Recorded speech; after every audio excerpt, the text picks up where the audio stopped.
આપણે બનાવવાના છે દૂધીના થેપલા. એના માટે અમે છે ને દૂધીને ઝીણી ખમણી લીધી છે, એમાં લીલા ધાણા અને અજમા નાખ્યા છે, આ લાલ મરચું પાવડર છે, લસણવાળી ચટણી છે, હળદર, ધાણા જીરું, હિંગ ને મીઠું. હવે એમાં થોડુંક છે ને આપણે તેલ નાખશું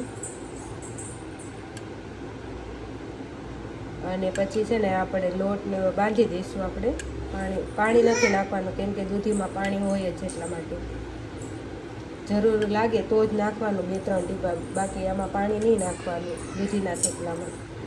આમાં હવે આપણે લોટ નાખી દીધો છે, પાણી જરીકે નથી નાખ્યું. હવે આનો આપણે લોટ બાંધી દઈશું બધું મિક્સ કરીને.